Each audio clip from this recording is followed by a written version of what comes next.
ask a process question? Do you have to have a quorum for this meeting? You guys can have a meeting even if we don't have an Okay. official meeting. All right. But we're waiting, Commissioner Parent is on his way. Okay. I don't know. You should be doing about, you said 2 or 3 minutes. You get stuck in traffic. Oh, stuck in traffic. I haven't heard that in a while. Okay, Thomaston. Yeah. He's driving to Thomaston.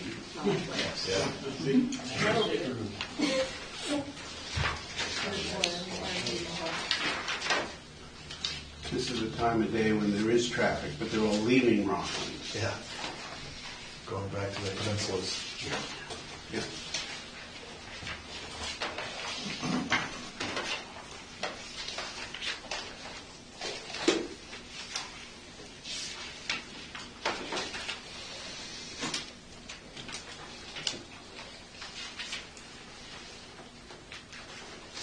You started recording.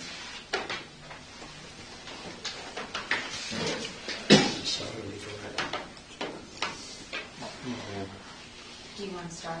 Well, I was going to say, while we're waiting for Commissioner Parent, if you wanted to start the budget committee meeting, you're certainly welcome to. Okay. So while we do that, everybody's in agreement with that?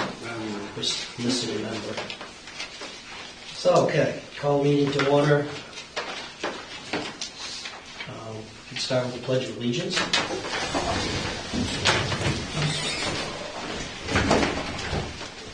Pledge allegiance to the flag of the United States of America, to the republic for which it stands, one nation, under God, indivisible, with liberty and justice for all.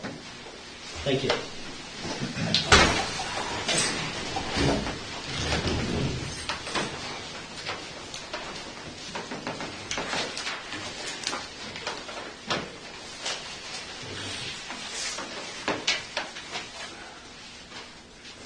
Sorry, that's quite all right. And now that you're here, we'll call the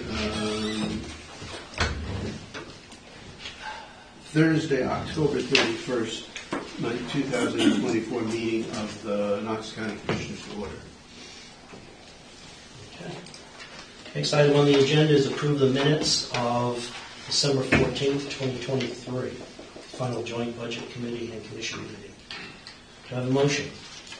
So moved. Do I have a second? Second. Any discussion on it? Seeing none, those in favor?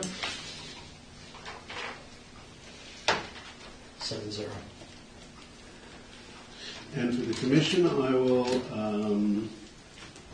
accept a motion to approve the minutes of the December 14th, 2023 final joint budget committee meeting. So move. And I'll second it. Okay, next item, election. Hang on a second. Oh, I'm sorry. I was about to sneeze. I'm sorry. Well, maybe I won't. I don't know. Excuse me. All those in favor? My apologies. Okay, next item, election of budget committee officers. First one is the chair. Do I have nominations? Seeing none, I recommend.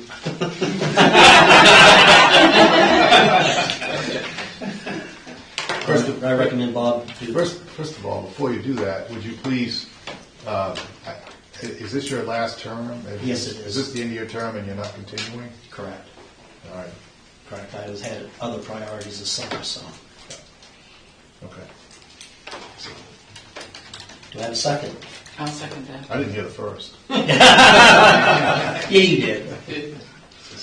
Who seconded? Any discussion or other nominations? Seeing none, those in favor of Bob Duke as chair. Does he have a choice to accept? I'll abstain. 601. Okay, it's all to you. It's up to me now? Yep. We also need a nomination for vice chair in the event that I'm hit by a truck or something else happens to me. Could I have any nominations?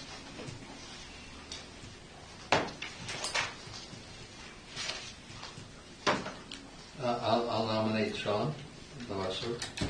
I got your name right. You did. Close enough. Close enough? Lavasser. Lavasser, okay. Okay, it's moved for Sean Lavasser. Do I have a second? Second. Okay, it's moved and second. Any other nominations? Seeing none. So do we have all those in favor? Thank you. Anyone opposed? Any abstentions? Okay. We also need a nomination for secretary. This is the most coveted position that has to do nothing. Anybody want to raise their hand for that? Please. We need somebody. Yeah, go ahead. Okay. It's just a paper thing, it's just a paper thing. Seconded. Motion and seconded for Nick to act as secretary. If there are no other nominations, I'll call for a vote. All those in favor? Anyone opposed? Abstain. You're abstaining. Okay, thank you. All right. Next item is the appointment to the District 8 Budget Committee seat. This is a position we received a memorandum from the town of Thomaston yep, isn't that awful? Who left the seat?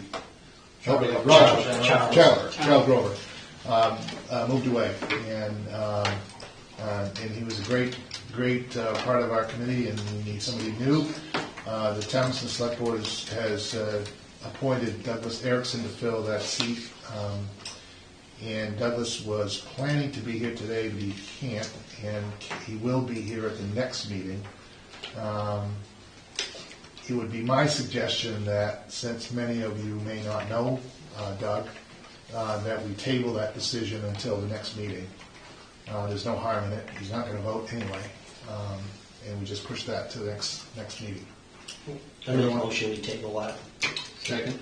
It's moved and seconded to table the appointment for Doug Erickson to District 8 until the next meeting. I'll call for a vote. All those in favor of that tabling? Thank you. Anyone opposed? Nope. And just one thing, Bob, I think after he gets it done, paperwork has to be filled out on it, and it has to be sworn in by indigenous justice. That's correct. So that's going to take a little bit of time That's correct. in the state. He can participate. He can't vote. Right. We do have a justice here in the room, so. Can I ask a process question? Sure. All of our officers' terms expire in December, so how do we have, I'm just curious how this is a full year position, right? Well, no. No. We're here to review and approve the budget, Right. and our work will be done in December, and so our terms don't need to coincide Okay. with All right. the That's fine. I was just the curious, life because of the I'm- budget. So for those of us that head on down the road, and there'll be hopefully somebody to replace us and whatnot. Okay. So but That's hopefully that answers good. your question. Yeah, it does, yeah, I'm just thinking that there are typically meetings into 2025. Yeah. Okay. Yep. So I'm not sure if the commissioners need to act on that tabling at all. We'll just let it go. Okay. It would be on the table, we'd have to make a motion anyhow, but since there's no motion, Yeah. there's nothing to do. You got it. Next item is a public hearing, and I'm going to open up the public hearing for the 2025 proposed Knox County budget. This is, anyone here can speak, pro, con, questions, whatever. We're not here to answer questions regarding the budget. It's simply if anyone wants to speak about the budget in any way, this would be the time to speak. Anybody would like to talk? You're welcome to. Seeing none, I will close the public hearing, and we'll move on to the next. So the joint meeting of the Knox County Budget Committee and Knox County Commission for the presentation of the proposed 2025 budget. In our budget review, we start with the Emergency Management Agency. Can I Yes. mention a couple of things? Sure. Number one, for anybody who's watching, there'll be another public hearing before we adopt the budget officially. So there's still more comment to come. Certainly, anybody's welcome to come. They're also welcome to come to any commissioners' meeting to make any conversation that they have. I do want to say one thing. We went through this process. I think it was the first time I did it last year, which I thought was a pretty good process. The only part that I found missing, and I would encourage budget committee members in particular to speak up. Not just to say, oh, I don't like this, to explain what it is that you don't like in a part of the budget, so we have some deeper understanding of what the arguments are, the discussion about the budget is. You know, at the end of the budget, we were doing things like saying, oh, well, we have to cut $10,000, or whatever that number is. If it's helpful for me to get an explanation of what it is that the budget committee members are in particular unhappy with. So don't hesitate to speak up so we have some idea. I would like to respond to that. Sure. Because I'm one that will speak up to say the budget's too high. And sometimes you can be opposed to a budget when the increase is egregious. And we have, personally, I felt that the last 2 years especially, it's been rough because we've had terrible inflation and everything rolls downhill. I get that. It's affected wages and whatnot, supplies, work, plowing, doesn't matter what it is. So if you were going to ask me, you know, what do you not like? It's a little difficult when it's a pretty broad brush explanation. Mm-hmm. So if I don't like something, I'll tell you I don't like it. And I'm sure that the rest of the committee members will feel the same way. Great. Okay. Yes. I just want to make Sure. a couple of general comments or questions. One, I'd like to acknowledge whoever's responsible for providing the budget broken down by categories. That was one of the requests made at the very end of the last session, and that I'm really glad to see that. It's very helpful. One of the other requests made at that time was something I've requested repeatedly, which is to see, when we look at this, we see September year-to-date figures and the total budget. There are a couple items that it's very hard to understand, and I'll have some questions as we go through that. And I've asked this repeatedly, if we can see budget to date. In other words, if it says September to date, here's the spending, and I'll just throw out a number, 4.5 million. What's the budget? And then it says the total budget is 7 million. It's helpful if it says the total budget to date is, what are we comparing the 4.5 million to date? Does that make sense? In other words, where are we relationship to what the budget to date is? And I know the answer has been, well, almost all of it is salaries and wages, and it just falls each month. But there are a couple of places where it doesn't, and it shows up in I think some of the departments we're going to look at. And so it's very hard to get a sense. I mean, it's not very hard. It just takes a couple of calculations. But it would be a lot easier to just look at it. And anyway, that's my request. Okay. Did you have something else? And then I had just a general question before we get into a specific department, but I'll defer to you. Okay. I've been away from county operations for a while, so I know there's been some new faces and whatnot. Two people, or I should say two positions that don't appear to be in the room today. And one is an administrator and also finance director. So those are people that are the ones that answer most of our questions, with the exception of the department head. So how do we get those questions answered? How does that happen? The finance director is out for a few days dealing with family issues, and we'll be back and answering most of your questions. And to Nick's question, that would be a technical issue about how do we work that out. There is no administrator at the moment, so we've been working between Kathy Robinson, who is the finance director, and Sheriff Polkey and Amber Christie, who's our HR person, have been handling most of the day-to-day matters. So if you have individual questions on the budget that are abroad rather than just the departments, we'll turn to them for any answers since they're pretty familiar with the budget. Just so we keep track of those questions, could we ask our recording secretary to make sure those are logged so that they're covered? That would be helpful. So, did you have another general Yeah, I question? had a general question, and I don't know whether we're going to, how we address it in terms of the effect of the tax cap, this page here, and the proposed tax assessment numbers. And to your point about the general increases that we've seen over the last couple of years, I just want to note that in 2022, we had the actual tax assessment was $4,640,000.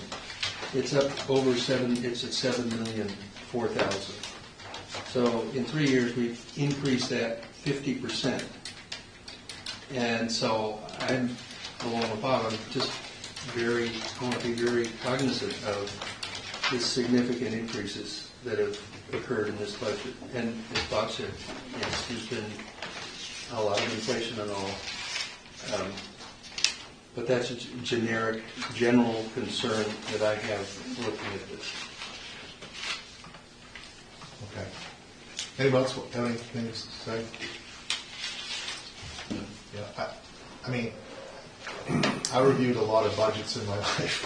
The one thing that strikes me is whether a department budget is just self-sustaining, meaning we are keeping our operations running, or are we growing that operations? And we know that you have to you have prisoners you have to hold and take care of.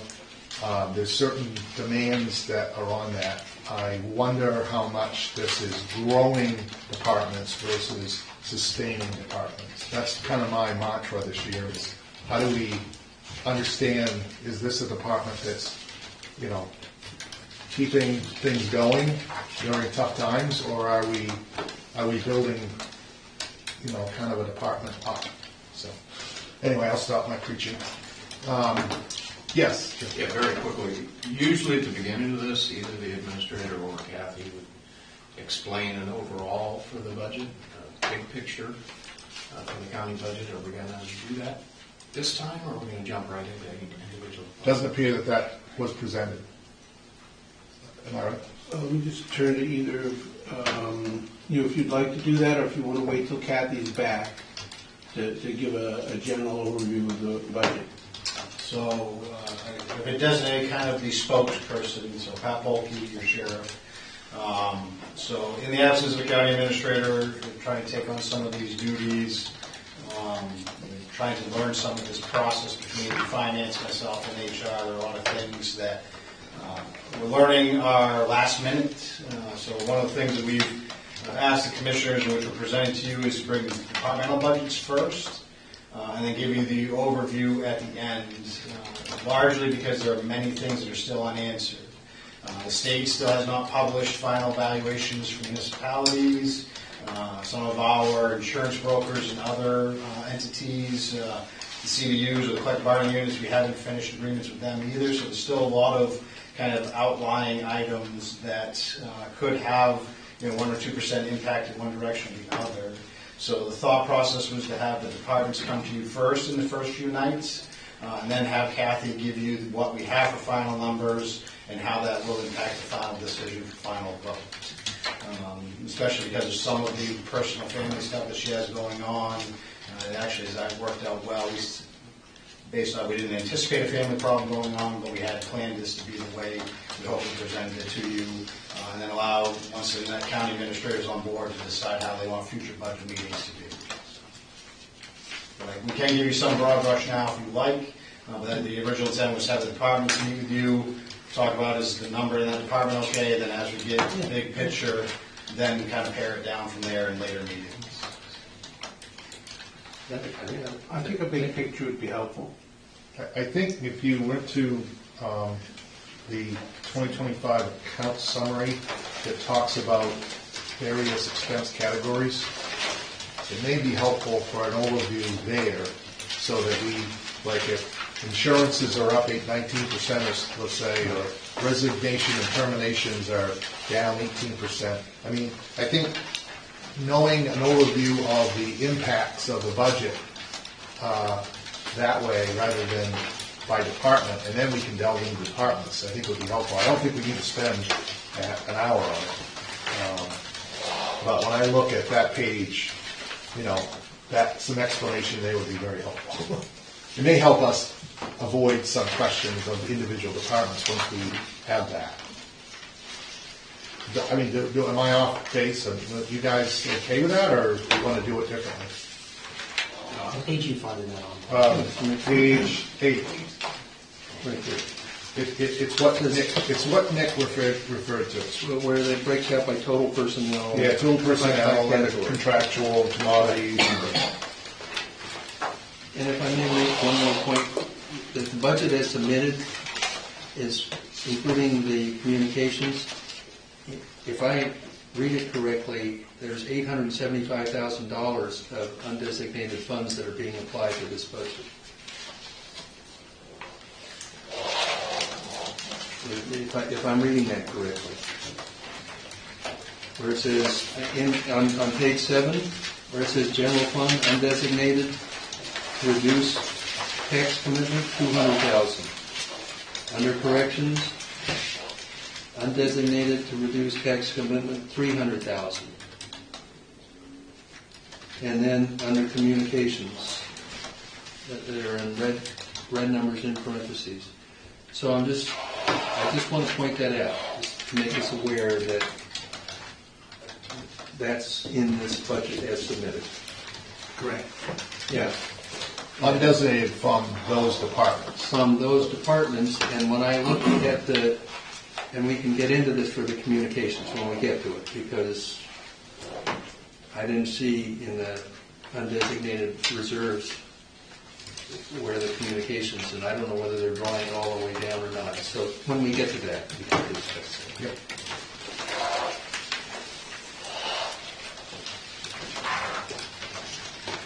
So, are you comfortable answering some on page 8, just hitting on? I'll say that. Yeah. Thank you. I will attempt. The challenge is the finance director sees all the departments. We understand that this is not your normal role, and we appreciate you stepping up to do that. So I will do my best. I can clearly answer on corrections and law enforcement stuff. I may not be able to answer for some of the other departments, but they do have smaller budgets, so it may not be impacting as well. So I'll do my best depending on which area. So I do have some notes that she did provide, Kathy, that is the finance director. So just kind of big highlights that she had mentioned. Wages in particular, not necessarily a huge impact, but CPIW, which is what we typically use here in the county for many, many years. We don't use COLA per se.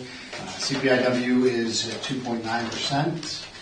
And then within the wage scale system, every employee who's under step 18 is a 2% step every year that's essentially given to every employee as long as they're still employed here. So looking at so that'd be 4.9% per employee that falls within that. So that is one of the drivers, personnel costs being one of the largest, because that's where most of our stuff goes to.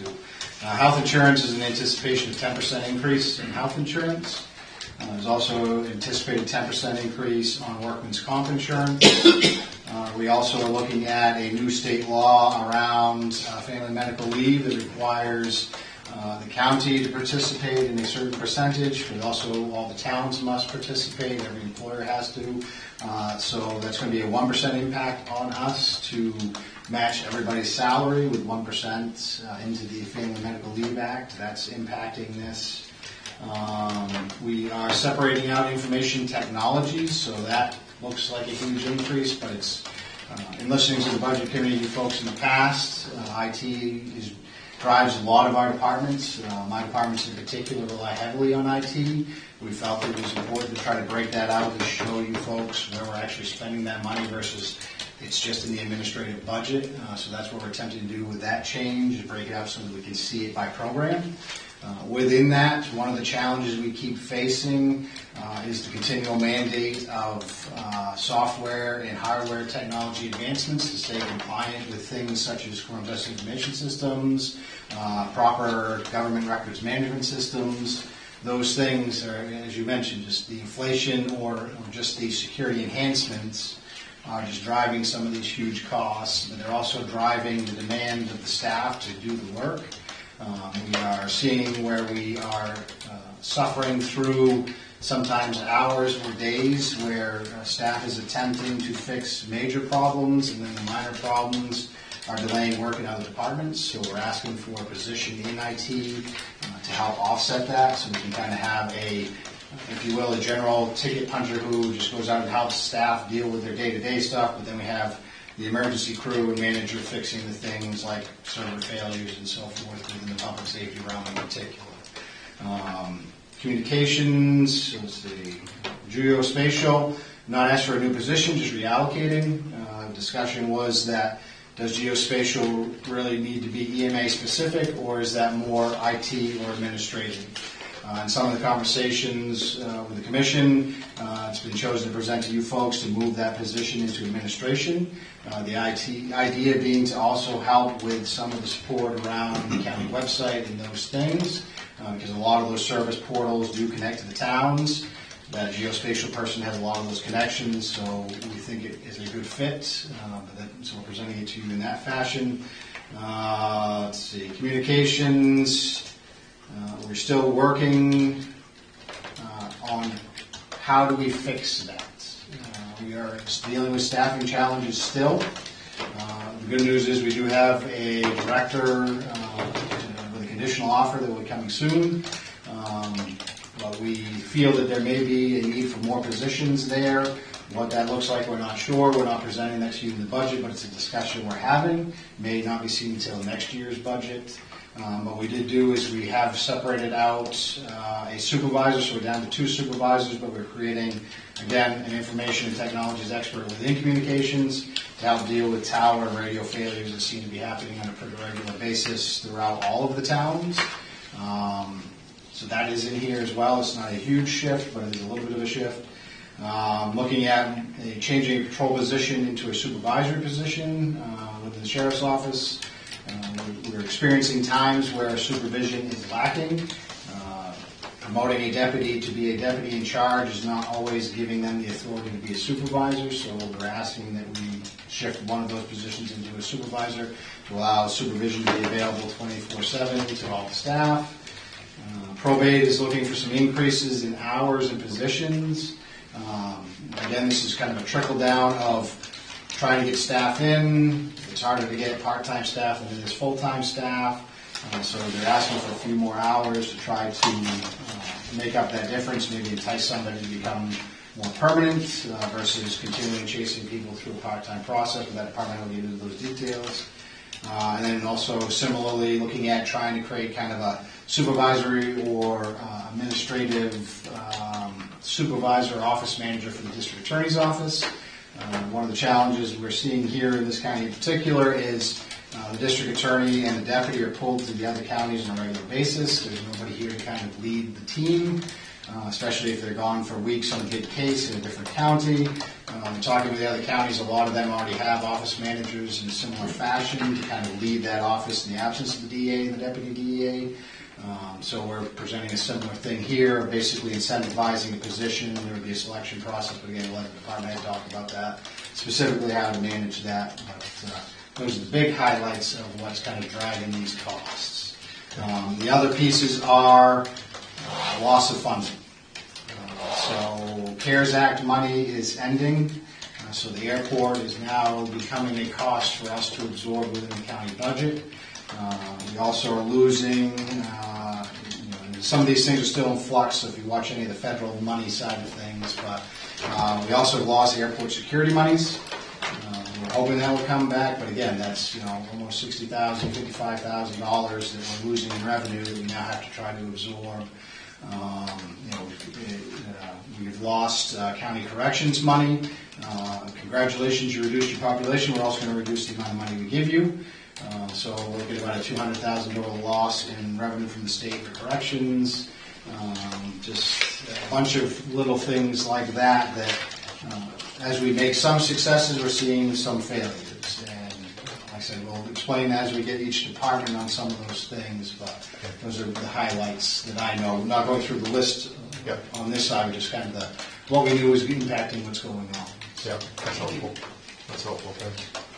Okay. Appreciate it. You can go sit down for a while. First up is EMA.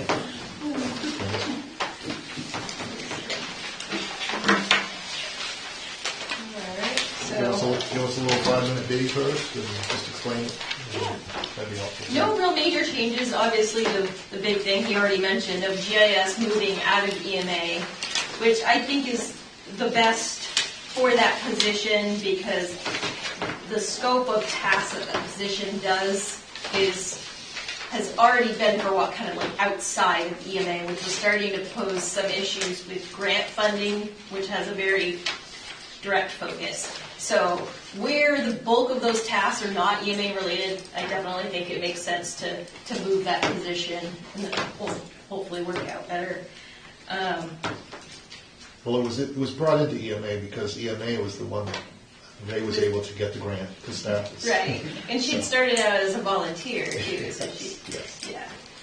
So it does. Okay. Okay. The only real main increases relate to federal grant funding being scaled back. The Homeland Security pool of grants that they have, like our EMPG, which is the Emergency Management Program, that stuff all got cut back by I think 10% overall. So basically did Operation Snow Garden get cut too? No? Well. It's only overtime money, Just though. law enforcement. Okay. All right. Well, my grants got cut back. Thankfully, not a huge amount, but they're still there. So something's better than nothing, I suppose. I don't know. Does anybody have any questions in particular about anything in here? Go ahead, Nick. On your revenue line, on the EMA match, this is where I get this budget to date thing. It says the budget is 83,000, year to date is 0 for revenues, right? From the EMA match, is that coming in November? Online? The reimbursements for those are done on a quarterly basis. Yeah. And depending on the time of year, sometimes a bunch of them get kind of done close together, and then we have to wait for the state to pay us back. So even if you do the reimbursement right away, we might have to wait 6 months to a year to actually get the money. So that's why it's 0 at the moment. So we should receive no money this year to date. So far. Yeah, Right? correct. And what is the expectation for the rest of this year? We will get it eventually. Okay. Let me get it. Okay. Jeff, did you have a question? Yeah, I was just going to point out the fact that a lot of your grant money funding went away in last year's budget. Right. So the 10% is based on last year's, but if somebody looked back at 2022 or 2023, they'd end up seeing larger grant funding coming in. Yeah, last year was So it's the hard to big compare thing. those years to this year. Right. And I'm sure at some point it'll go away entirely, but hopefully not for a while. Okay, anybody else have questions of Candace?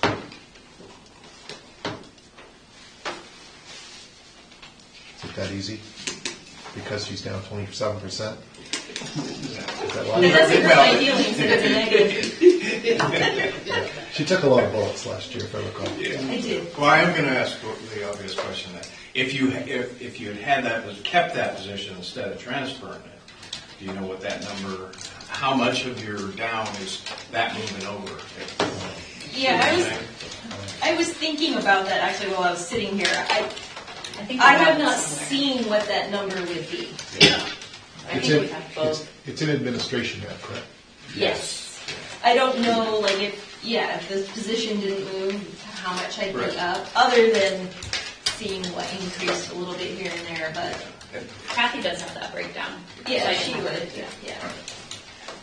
I make a motion, we accept the budget as presented.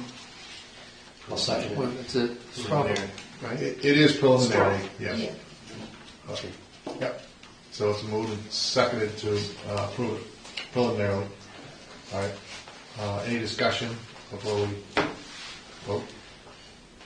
Saying no, we'll call for a vote. All those in favor? Thank you. Thanks, Candace. And on the commission side, I'll take a motion to approve the budget. So move. Any discussion? No. I will second, I think, what Jeff was getting at. It would be interesting to find out how much the budget would be, side by side, if that position wasn't taken away. Yeah, I don't know that. And if we can get Kathy to do that, I know it's yet one more page that goes along with it, but I think it'll be informative. And they have to do it from both sides, actually, because it'll, Yeah. Yeah, yeah. I mean, yes, yeah. Any other discussion? Seeing as there's none, I'll call the vote. All those in favor? 2 in favor, none opposed. Okay, thanks, Candace. Can I ask one more question? Good, Jeff. How did the process this year go? Normally the department heads take it to the administrator, and the administrator takes it to the commissioners. And then what is presented to the budget committee has already been looked at and reviewed by the budget committee, by the administrator and the commissioners. Now, how did that go this year without the administrator? Have you guys sort of blessed this already, or? We have had a presentation Okay. from the department heads about the budget. It was not a matter of a blessing or not at that point. We have not said yea or nay. The group, which includes HR, the sheriff, and finance, all met with the department heads and kept working back and forth with that understanding, the same as the administrator would do, and said, this is really too big a jump. And basically, that kind of balance and says, this is only, we can only accept this much, and sort of winnowed through what the changes were at that point. And that budget is what you have here, which was presented to us. They did, to be perfectly frank, they did run some of the stuff by me. A number of the things which were capital improvements. Anytime they even hinted that it could wait another year, I said, great, let's let it wait another year. So there's some stuff has been cut out already, but it's fairly similar to the process before, but we have not weighed in on anything in particular at this point. Thank you.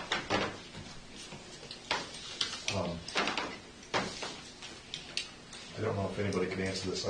If I understand, the geospatial work is being moved to the administration, Yeah. correct? Yeah, so all of those expenses, the technology and all of that stuff is going over. So the personnel services for that position as well as the associated technology. Okay, That's why it's such a large amount moving. okay, so I guess we need to, I see, it's just lumped into what's called wages. Yeah. It's not broken out at all. Yeah. But you also moved IT out of administration to its own budget, so that's.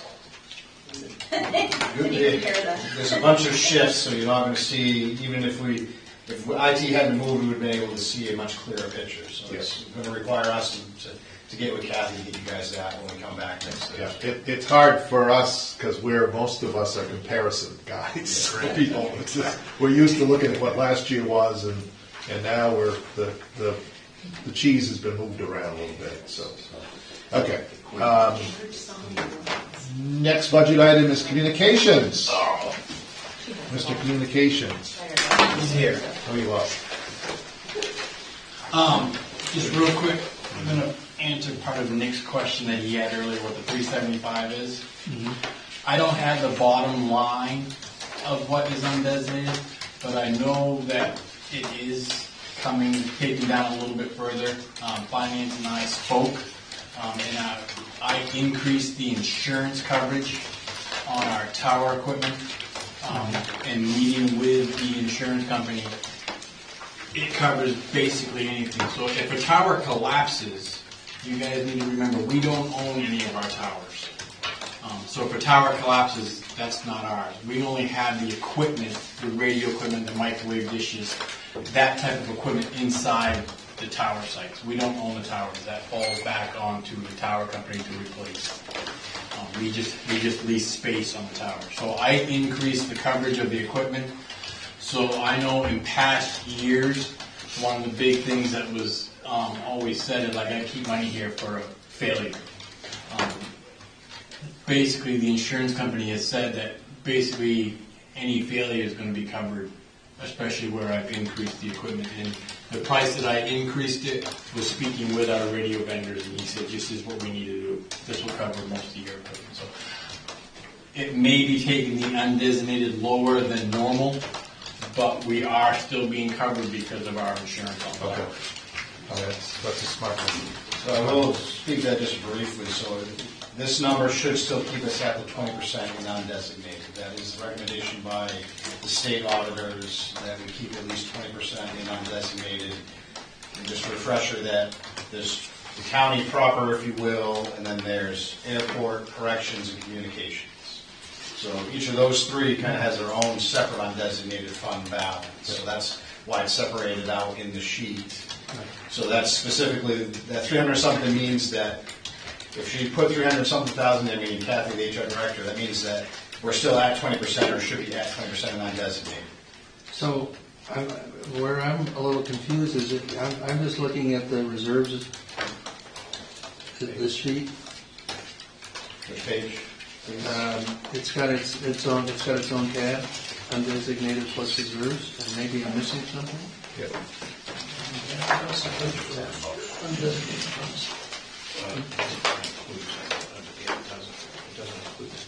It doesn't include it. Yeah, this isn't, so this is just So that's reserve that was accounts. my concern, is like I'm going, No. oh, wait a minute, you're down to, Yeah. Yeah, so undesignated fund balances are completely separate from this document. So I'm sure she can get that for us. I'll just put that on the to-do list. The other thing I would ask Kathy is, and this doesn't, it applies to all departments, but it's particularly in this, stands out in this situation where she applies the use of undesignated funds before showing total expenditures. I would like to see that total expenditures and then apply the undesignated funds, so I don't have to do the math myself. It's, You got it. you know what I'm talking about. I do. I'm very visual as well, so. I'll also add one other thing that Kathy says every year. We don't know exactly what the undesignated balance will be at the end of this year. No, I understand that. Yeah, so it's still a moving target, Right. but she felt safe with this number, would still give us the 20% at the Right. end of the year. And that answers that question. My question is just a process Yeah. question about where to put it on the budget. Yeah, I agree. I think the sheriff wrote that down. All three of us wrote that down as something we'd like to see too. Can I add one more thing? Yes, go ahead. And just to be clear on the 20% undesignated, the recommendation is that you have no more than 20%. And in fact, you get dinged in your audit if you exceed that. And every year, if you exceed it, they try to get you to put it somewhere else. You can have less, and what that less is always a struggle to figure out what it should be. So I did a quick calculation. I added the undesignated funds back into what the total would be before the application of those. Yeah. And last year the budget was 1,714,000. This year it's 1,830,000 before you take the, Yeah, I got, yeah. Okay. Yeah. which I actually was pretty good considering. Yeah. Okay. Further questions of communications? Yeah. On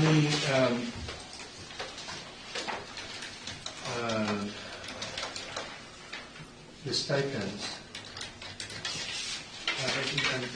I want to have some questions about wages and stipends, but stipends, it says September year to date, the budget was 10,000 and we're at 148,000.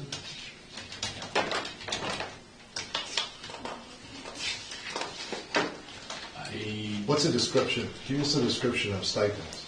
Well, I That's don't for know. retention, I thought. Yeah, Yeah. that would be something that they would be answering. I don't have. Well, I think we know what it is, right? The crisis hit after the budget was set last year. So they threw stipend money to keep people and to entice people to join. And it also had to do with the union contract, I believe, correct? It was primarily the union. There was, you had your base pay, then there was a stipend to bring you up to another rate of pay, which was done during the crisis situation, so that's why that stipend is a lot higher Was it crisis this year or was it last year? last year. It was last year.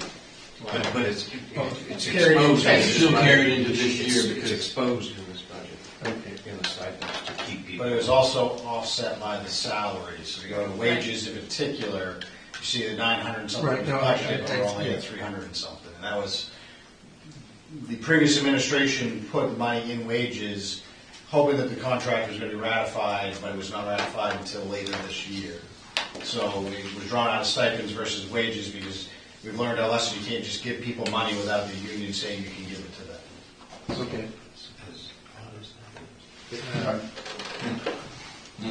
Bob, can I ask, Yep. and I don't, maybe this may be a sheriff question. So, is the stipend mechanism, is that in the current contract? Those It was a removed. side letter or side agreement. We're simply doing that voluntarily to try to maintain or build our staff. Right. Recruiting and retention, yes. Yeah, our wages in 22 to 23 for dispatchers started at $18 an hour, so there was no way we were going to get anybody. We had to look at market wages and figure out what that sweet spot is without the union, what we can provide on top of that to keep people coming to work, right? Okay. So that was kind of how it all came to fruition. And the So cur- that's the- And I don't want to, we're supposed to focus on the budget, not operations or anything, but, so the contract has been written and agreed to. And so I would assume that the wages are where they need to be, whatever that means. And why wouldn't the stipend go away? It did. Oh, it did. It's just, this is just reporting it. There's nothing there. Yeah, the stipends are in I got caught up like, sorry. last year. Yeah, sorry about that. All right. Further questions? I don't have anything under capital because we've done so much in the last 3 years, 4 years with the infrastructure that there's nothing in the capital this year. The 5,682 was to finish up and put new battery backup power supplies at all of our tower sites. So everything at your tower sites is within the last 3 years of being new, so. So, I apologize. So, anybody else have questions? So the sheriff mentioned in your department, I guess a new director is coming in. Yes. Or something. And so the structure is going to be the director, 2 supervisors, and then there'll be you're the, what? Public Safety Technology Coordinator. Okay. You get all that? You're going to be the nerd. Yes, exactly. The grunt. So the structure, that's how the structure will be. Yeah. Okay. And it just took the place of one of the supervisory roles, so Okay. an added position. All right. I'm actually going to be kind of off to the side. Yeah. sidebar, I'll answer to the director. The supervisors will answer to the director. Yeah. So Okay. I'm just kind of off the sidebar, and in his absence, kind of like this scenario here. You may see me again, but So the only other thing that you said, Tim, was the staffing we may not have the appropriate number for staffing. so what you're seeing here is what we've had for staffing. Nothing's changing because we're still trying to work to see which is going to be the best picture. 2025, when we come back for another budget, you're going to have a new director. There may be a different structure. They may come back asking for one more position. They may come back asking for another supervisor. That's going to be the 2025 Okay, budget. so it's the unknown. The 2026 budget. Okay, so it's the unknown due to the new director may Yep. look at things differently. Yep. Okay. If I understand, this head count, there were 14, includes that public safety? Yes. Or that's you, but the Yes. new director. But it's, if I remember, it's been pretty steady for the last 4, 5, 6 years, at around 14, right? Yes. Yeah. But we've always been low, and Yeah. so it's one of those things. Do you ask for more when you can't fill what you got? So you're opening the door for next year.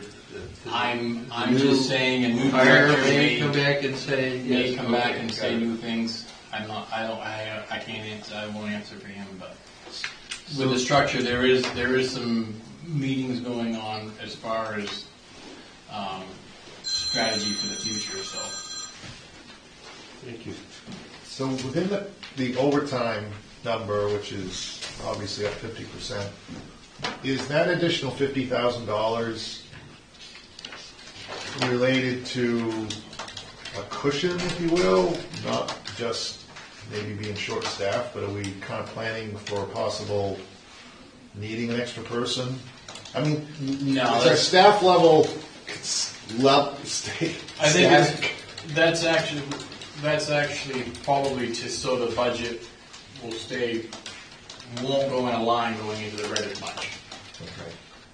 Because you're going to have overtime because people are still working. So But because the wages are a lot higher now too, and it's the stipend was augmenting that, and that wasn't overtime. correct. Okay, all right, I'll shut up. I got it. No thank you. Basically, everything else is just going up or going down just because of changes. You'll see a 14% in line, 54,570.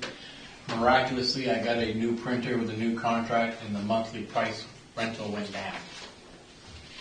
So that's where you're seeing the difference in that. But other than that, everything pretty much stays the same.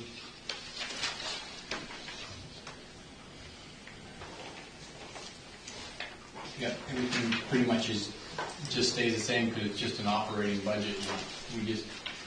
Everything that we have is just operational. Okay. Your increases come in your wages and your insurance. Right. Same question on revenue, year to date. So it shows zero. We don't make money.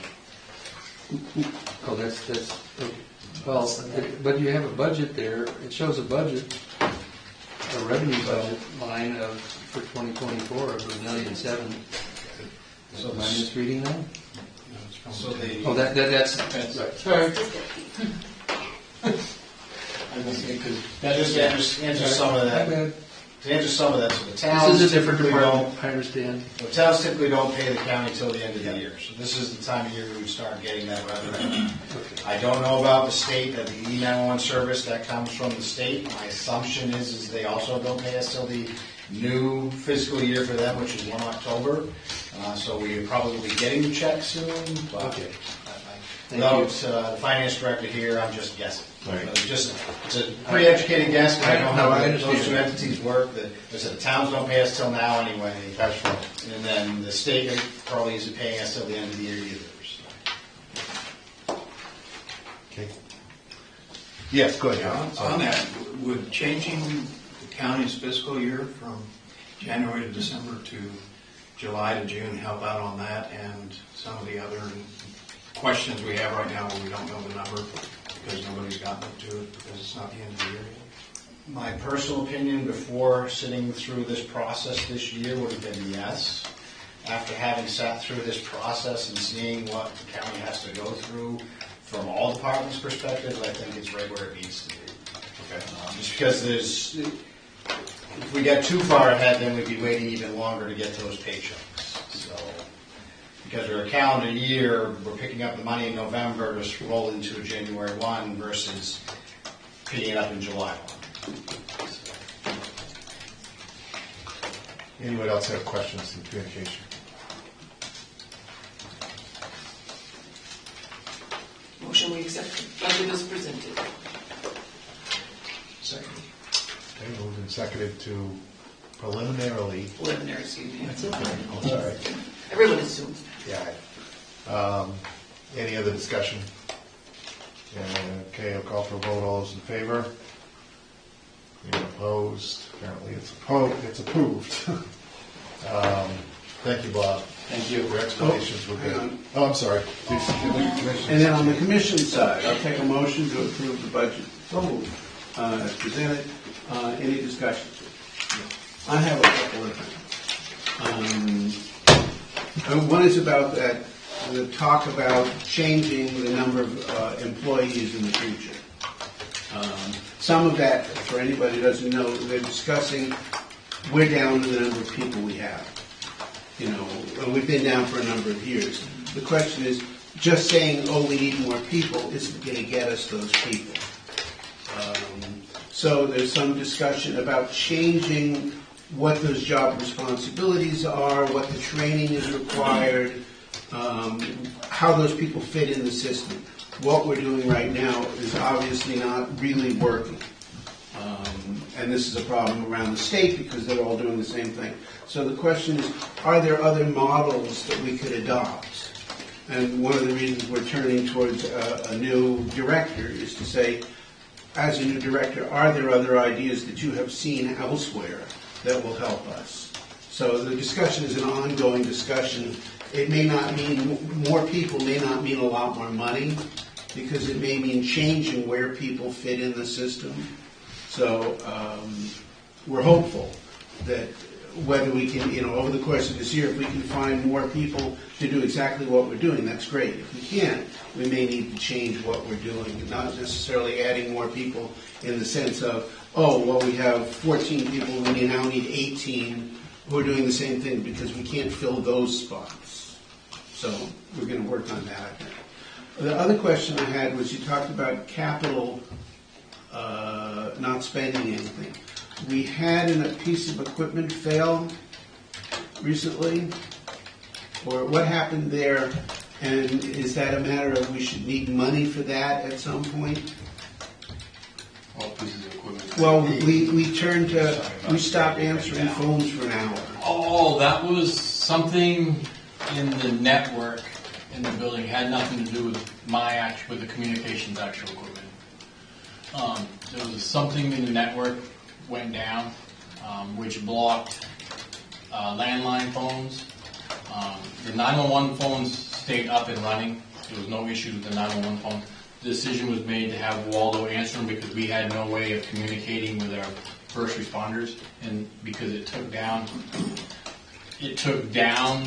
the radios, but they started to come back up.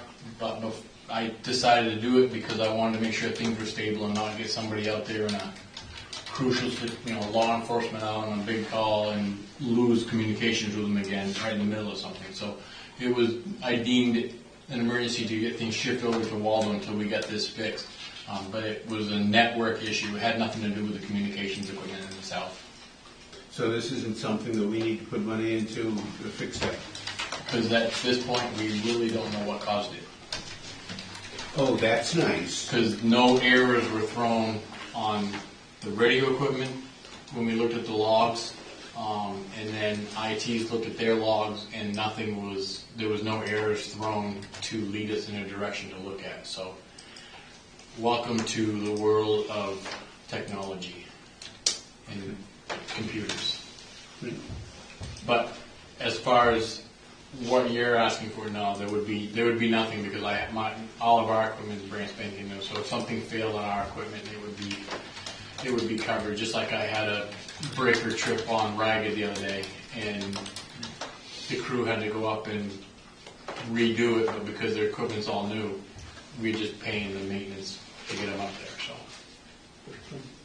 We've got the extended warranty. we do. Of course we do. Were we the only county to experience that outage? As far as we know, it was something very strange. We don't know what took place. IT is still working on it. Yeah, they're still looking at it, trying to figure out what it did, but there was no errors throwing when they look at their logs. It would show an error if something went down. There was nothing there. He came and did a reboot and everything started right back up and everything worked fine. But he's still researching it to see what may have caused it, because part of what happened really shouldn't have affected the radios, and for some reason there was something in the air somewhere that triggered something. So, Thank you. Any other questions? Any other discussion? Seeing as none, I'll call the vote. All those in favor? 2 in favor, none opposed. Now, thank you. Did Go ahead, I Dan. had one, when you're looking ahead to next year, and Sheriff Polkey's heard me say this like a broken record, but, and we may have talked about it once. yeah. What kind of metrics do you use to measure, the workload or the capacity, so that, whether it's calls or calls in, calls out, I don't know. Do you use that? I assume you use some form of metric to evaluate what your needs are for additional personnel. And I do. And in years before me, it was always looked at when is the busiest time of the day. Well, unfortunately, you can't say when the busiest time of the day is going to be, because you could roll in with that structure fire at 1 o'clock in the morning. Well, 1 o'clock in the morning, call volume wise, is very low. But when you talk emergency language, it's going to be very busy when that structure fire blows in, or law enforcement has some type of a standoff. So you've got to staff up basically around the clock and have that staff steady around the clock. So that's what I look at, is having a staff that can handle an emergency at any given moment. Now, with that being said, you may have downtime. There's not much we can do with downtime. But because you never know, like I said, you never know when that emergency is going to hit you. So you're saying you have to staff for peak capacity? Correct. Yeah. Okay, well, we'll, I guess, address that next year. Thank you. Thank you, Bob. Okay, airport. For those of you I haven't met yet, I'm Jacob Johnson, the new airport manager. Took the seat over in about August of this year. Nice to meet you.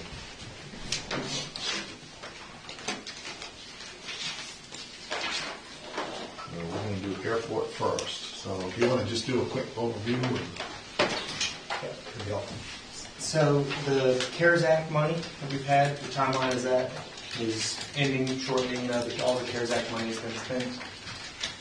Other big changes are the solar panels. The solar project that we have going on now is expected to be completed before the end of the year. So next year we're expecting to see revenue coming from that.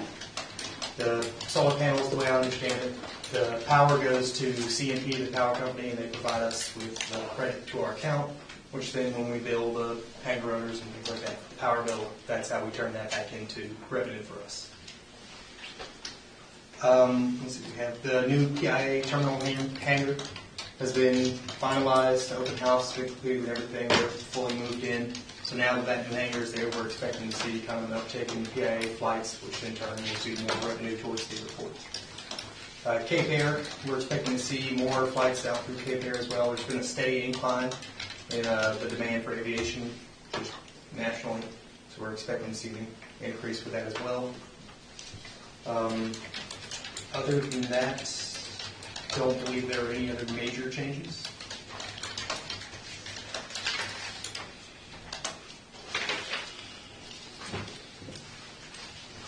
Didn't have anything in particular. You got anything, Jeff? Yeah. You don't. I do. So in the last couple of years, you've used undesignated surplus to buy this down, and I'm assuming that undesignated surplus for the airport is now getting too low to apply it, and so this will be one of the first years in many years. I just wanted to point that out because I knew you were waiting for me. That the airport is not going to be self-sufficient. But I would add that a lot of it is from external pressures, funds that were coming in aren't coming in, especially for the security side of the house. But it's across the board. There's a lot of federal funding that ended up trying that this year. I was going to last forever. How did you estimate revenue from the solar credits? Yeah, that was done through Stantec, our consulting company. So they had a diagram that was provided to them through CMP, and they worked out the revenue estimates from there. Okay. We're still trying to finalize kind of how much trying to get an updated projection of how much it's going to be. I have a meeting on that on Tuesday to kind of get to that. And then after that, we're actually trying to meet with the FAA to see if there's a possibility for us to assist the county as well. Okay, thanks. All right. Nick, any questions? I'm sure I could. Well, yeah, again, I looked at the airport, the revenue line, airport excise tax, and I see the note. The budget's for $75,000, and year to date, you're 10% of that. Yes. What's your expectation for the rest of the year? Well, the excise tax, actually, we just finished receiving all of the money from the excise tax. Okay.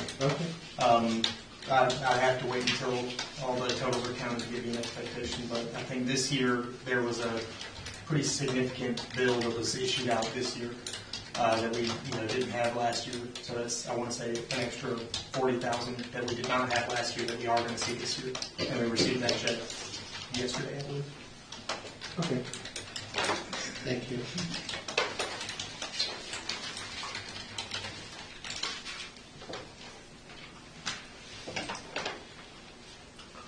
Anybody else know of anything? I'll entertain a motion if not. So moved. Second. Yeah.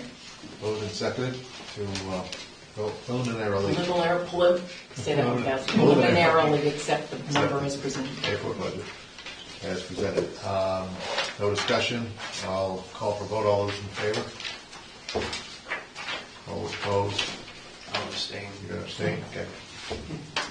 All right. And from the commission side, I'll take a motion to approve the airport budget as presented. It's been moved. Any discussion? No. My question is getting back to the solar just a little bit. When we have this solar system in place, the panels and the whole thing, what do you expect that to do to our electric bill in the future? I mean, will it zero it out, basically? So for the airport, yes. Our projections are showing that the airport and all of the airport facilities will have enough, credits to cover all of that. We are projecting that we believe, I don't remember the exact numbers off the top of my head, but I think that we will have enough power supply to CMP that we could, in theory, provide power to corrections, I believe, was the target one. Whatever the second biggest producing power was. Yeah, that's correct. Something along those lines. Yeah. But we're having to meet with the FAA to see kind of how we can make that assistance without it being, revenue diversion or anything like that. So that meeting the meeting with the power company is on Tuesday to give us an updated projection. And then after that, we're taking those numbers to the FAA to get approval from them to assist the county. So there's a line here for electricity of 30,000 or something. That line will go away, be down to zero, basically. Yes, that's my understanding, unless there's something else that comes up. That's just something we're looking at in the future, so that would save us 30,000 there. And then if you're giving electricity to the jail will be paying, we're paying whatever it is in electricity, but we'd be paying it to the airport instead? Right. Is that how that would work? Because as an FAA-controlled thing, you have to take all your money and keep it there. That's Yeah, correct. exactly. We're going to do whatever the FAA will allow us to do is how we'll. Right, but so that you might have income coming from the jail doesn't save money, because we're still paying the electricity at a certain rate, but it's now going to the airport, if that's how it works out. Yes. You should see small savings. Small savings. Must be tough to project projections, to project projections if Mother Nature's in control. You don't know what the weather's going to be. You might guess, but it's just it's one of the I will say, I have a fairly large solar system on my commercial building in Damascotta, and it was very conservatively estimated. I am getting way more power than I expected. really. They have, these consultants have the skills to nail it pretty well. So I would say here, at 20 is probably a very small number compared to what it's really going to be. Good. I hope. Yeah. And as Anybody you else? say, there's still some savings because we don't have to charge them quite the same amount, is that? Correct. There is a, typically, again, no, they're running the numbers now, but typically there is, if you're selling it to somebody else, especially if it's part of your organization, there's savings too. Great. That's the only question I have at this point. Any other questions? That's it. Thank you. If there's no other discussion, all those in favor? 2 in favor, none opposed. Thank you. But don't go anywhere. Next is airport security, and I see you brought your sidekick. So, We're getting into this solar deal, so. yeah. One thing I did jar my memory around CARES Act, or around the undesignated fund balance. So the finance director did mention to me that she did not put it in the airport side because there are some things to close out for this year still. Once those are closed out, which she hopes to do in the next few weeks, she should be able to give you a projection of what undesignated in the airport will be. Okay. So just so you're aware that there will be something coming potentially. Maybe zero, or maybe a few thousand, a couple 10,000, who knows exactly. But she's just closing out a few of those projects with Stan Tech, because there were a lot of projects done kind of at the same time. She just wants to make sure that all the T's are crossed and I's are dotted. So just to give you that information. All right, so airport security, I'll speak mostly, I guess. I'm fine with that. We're required to provide law enforcement abilities at the airport for commercial flights. We've talked about this before, just to recap for everybody and the folks who may tune in. So that requirement in some states is handled because their states allow security officers to have arrest powers. In Maine, we do not. The only people who can arrest in Maine are certified law enforcement officers. So we are one out of 4 or 5 airports that actually have this kind of requirement, and all of us have kind of talked to each other about how are you doing it, how should we do it, who can do it better, who is doing it better, especially during this time where the government said that we're going to cut your funding completely. We assessed it from multiple angles. Do we try to use road deputies? Do we try to do an on-call type of situation? In the summertime in particular, that is just completely impractical. In the winter, it may be practical, but then we run into the issue of who are you going to get part-time that's full-time sworn to work at an airport part-time. And that's the real challenge, is nobody's doing that anymore because they just can't get part-time staff that are full-time certified. Most of your full-time certified people are either moonlighting in other jobs that are more lucrative, or they're retired.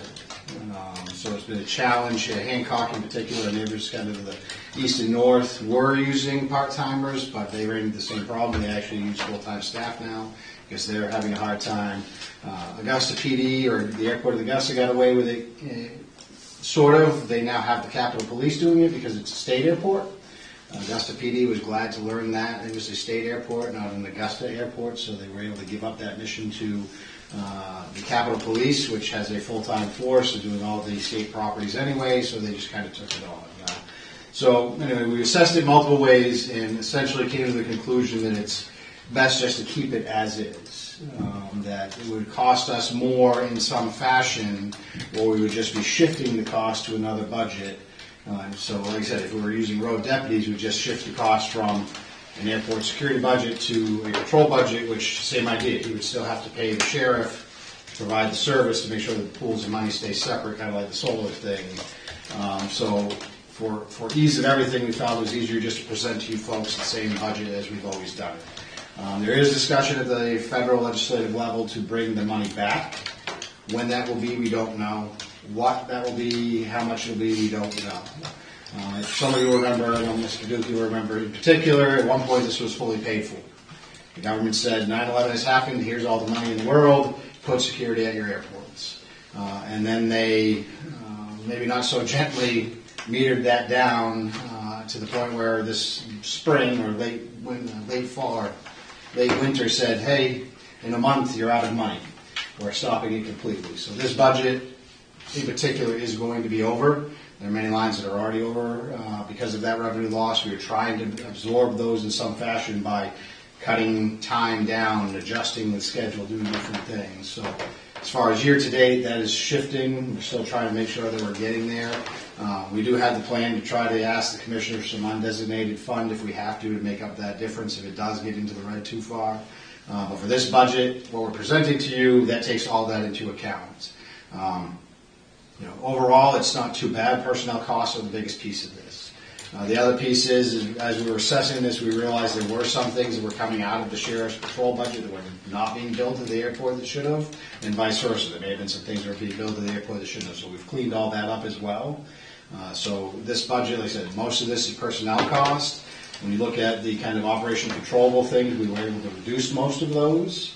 And this is what we have for our budget for you. I have a question. Yes. Just because I've been in too long. When 9/11 happened, Yes. my recollection is that when airport security had to be beefed up and all they had to buy all this equipment and whatnot, there was an assessment on every ticket, every boarding pass had an assessment. And I'm not asking a federal question because you probably don't know this, but do we have the ability to either assess Cape Air, who is really why we have to have airport security? Do we have the ability to assess and recover these costs somehow? And you may not know this answer, right? We actually do, but I'll let Jacob try it if he wants to. I'm sorry, I'm So- not positive what your question is. Are you asking if Cape Air could cover the cost of Well- the ATSA fund? In our agreement with Cape Air, because I know that has to be rewritten from time to time, do we have the legal right to assess a security charge on every ticket that gets sold? If you look at the bottom of the budget, there is a line for Cape Air that Yeah. pays us. Right. So what he's talking about is that piece where the subsidy. So the challenge is when we charge too much, that impacts the subsidy that they receive for operating here. That's how they reduce the prices. They get a subsidy from the federal government. The more we bump up against that or go over that subsidy, they risk losing that subsidy, which then just shuts down the entire operation. So we're kind of trying to operate in this happy medium of charge them enough to make up enough of the difference, but not so much that we just lose the service completely. So we think that's where we're at with the number. There's been some discussion. The abstaining budget member was involved in some of those conversations when we talked with the FAA in particular. They won't give us definitive answers, so we're trying to stay a little conservative by not going too far. And that's, again, back to why I presented to you folks saying that we're getting revenue from as many sources as we can at the moment, and are you okay with us continuing this mission this way? So. Yeah, and to answer your question directly, yes, we can assess Cape Air because they're the driver for it. None of the other users of the airport really require that presence. How much presence we have is a policy decision that is best not discussed, in open public area. But the FAA allows us to assess it, and we have steadily increased the amount that Cape Air has been paying. But we've, as he indicated, we've run up against an allocation, because Cape Air is subsidized by the U.S. Department of Transportation. The contract is really with them that we manage. And so if we go too high on what we charge them across the board, then DOT will just pull them out. So we kind of walk a fine line trying to keep that low. I guess the question is it at least a conversation with Cape Air? And I don't know how many folks fly out. I believe this, fairly heavy passenger load. It sounds to me like it's not a big number when you look at it on a per passenger basis. It just seems like, we always seem to get drilled down the cost to us, and they've changed the rules on us, and we're only right to try to find a creative way to recover that cost some other way than the taxpayers. So anyway, it's probably not going to happen tonight, but and our contract with Cape Air is done every 4 years. Yeah. So we're kind of locked in now for two more years. But it's built into the increase is built into this particular budget, $126. It's built into well, the budget. not the latest drop. It's the same amount of money as it was last year. Well, yeah, that's because it's on the same contract. It's the same 4-year contract. All I'm saying, Jeff, is that the loss in revenue that we're seeing has not been dropped into Cape Air for this next year. And I know I'm just trying to figure out a solution. That's all. And like we were saying, we could go to Cape Air and say, let's increase it. But by increasing it $20,000, we may directly impact the elimination of Cape Air, kicking Cape Air out. No, I don't want to do that either, but that's $80,000. That's- We're looking at $80,000 more in security. So, And they don't tell you those numbers up front, what the magic number is, what you're allowed to increase it? We know what the cap is, but it's dependent on per passenger. So it's every year the number of passengers that you put on the aircraft goes into that calculation.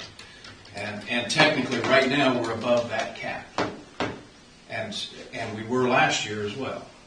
And so far, DOT, and I think it's because of COVID, has not gone to the airports that have exceeded it and said, we're pulling the contract. But again, I think we've hit that cash cow as hard as we can.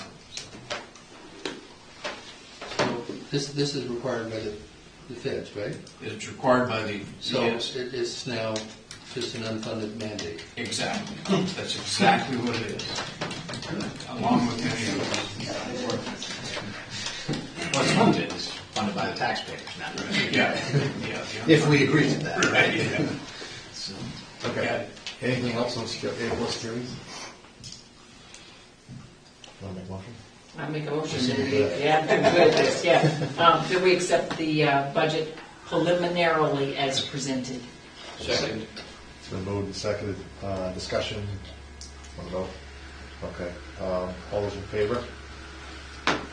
Reluctantly. Those opposed? Those abstained? Okay. And from the commission side, I'll take a motion to approve the airport budget. And seconded.